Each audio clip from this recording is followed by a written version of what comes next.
हरिओम. योगदास श्री जय गणेश जोशी लिखित श्रीकृष्ण वस्त्रहरण. हेमंत ऋतूतील मार्गशीर्ष महिना सुरू झाला होता. गोकुळातील कुमारी गोपींनी कात्यायनी देवीची उपासना करण्याचे व्रत घेतले होते. त्याप्रमाणे त्या अरुणोदयाला यमुनेच्या तीरी जात असत. तेथे त्या आपली वस्त्रे तीरावर ठेवत आणि विवस्त्र होऊन यमुनेत स्नान करत असत. त्यावेळी त्या श्रीकृष्णाची स्तुती करणारी गाणी गात असत. मग तीरावर येऊन वस्त्रे परिधान करत असत. कात्यायनी देवीची वाळूची मूर्ती करत आणि तिची मनोभावे पूजा करत. त्या देवीजवळ श्रीकृष्ण पती मिळावा म्हणून प्रार्थना करत. येथे माझे असे मत आहे की त्या कुमारी गोपी श्रीकृष्णासारखा पती मिळावा अशी प्रार्थना करत होत्या, कारण त्या वयाने श्रीकृष्णापेक्षा मोठ्या होत्या. त्यामुळे त्यांना श्रीकृष्ण पती म्हणून मिळणे अशक्य होते, हे त्या निश्चितच जाणत होत्या. लक्षात घ्यावे की त्या गोपी कुमारी होत्या. त्या काळी 8-9 वर्षाच्या मुलींचे लग्न लावले जात होते. यावरून त्यांच्या वयाचा आपण अंदाज करावा. त्यावेळी श्रीकृष्ण 5-6 वर्षाचा होता.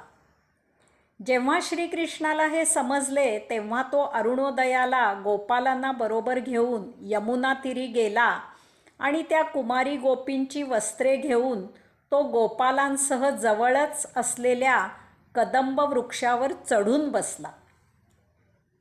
कथा असे सांगते की जेव्हा कुमारी गोपींच्या हे लक्षात आले तेव्हा त्यांनी श्रीकृष्णाकडे आपली वस्त्रे परत मागितली. परंतु श्रीकृष्णाने त्यांना पाण्याबाहेर विवस्त्र अवस्थेत यायला सांगितले आणि त्यांना हात जोडून जलदेवता वरुण आणि यमुना नदी यांची क्षमा मागायला सांगितले, कारण त्यांनी तेथे विवस्त्र होऊन स्नान केले होते. ही वरुण देवाची आणि यमुना नदीची अवहेलना होती.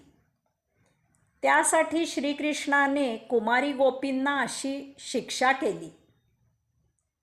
येथे अनेक जणांनी सोयीने असा अर्थ लावला आहे की श्रीकृष्णांना गोपींना विवस्त्र पाहायचे होते. परंतु कथेतील वर्णन लक्षात घेता असे म्हणता येत नाही. कुमारी गोपींचे वय लक्षात घेता शरीर सौष्ठवासाठी असे करणे अशक्य होते. श्रीकृष्णाने हे असे केले याची कारणे निराळी होती. येथे काही मुद्दे पाहण्यासारखे आहेत. अशा प्रकारे विवस्त्र होऊन उघड्यावर स्नान करणे हे कुमारी गोपींना शोभा देत नव्हते. ते पूर्णपणे अयोग्य होते. याचा अन्य कोणी दुष्ट गैरफायदा घेण्याची शक्यता होती.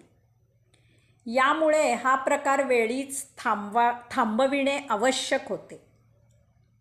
तसेच अशी विकृत प्रथा भविष्यात सुरू राहण्याची शक्यता होती, ती वेळीच थांबविणे आवश्यक होते.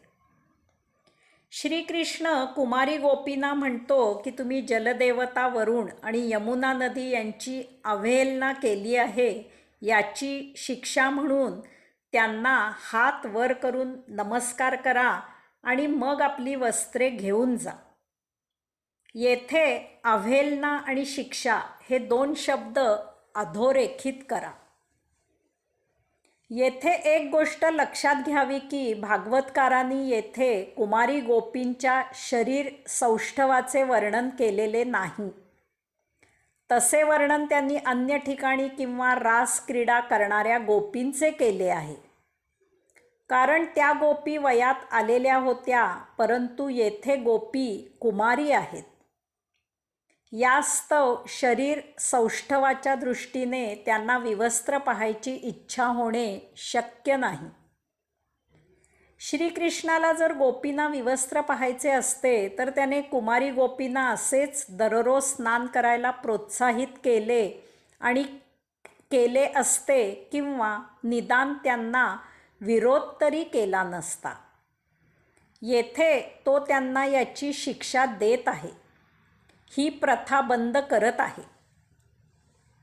अति गंभीर गुन्हा नसेल, उदाहरणार्थ देशद्रोह, खून, अब्रू लुटणे इत्यादी, तर गुन्हेगाराला शिक्षा करून त्याला कायमकरिता कलंकित करू नये. त्याने शिक्षा भोगल्यावर त्याला उर्वरित आयुष्य योग्य प्रकारे जगायला संधी द्यावी. श्रीकृष्णाने नेमके हेच केले. त्याने त्या कुमारी गोपींना शिक्षा केली, ती त्यांनी स्वीकारली. यामुळे त्याने त्यांचे श्रीकृष्णाच्या पूजेचे मनोरथ पूर्ण होईल असे वचन दिले आणि त्यांना घरी निघून जायला सांगितले. श्रीकृष्णाने हे असे केले यामुळे त्या कुमारी गोपी क्रोधित झाल्या नाहीत, त्या श्रीकृष्णावर प्रसन्न झाल्या. श्रीकृष्णाने जसे सांगितले तसे त्यांनी केले. याचा अर्थ त्यांच्याही मनात काहीही वाईट हेतू नव्हता. त्यांच्या वयाचा विचार करता त्या निरागस होत्या.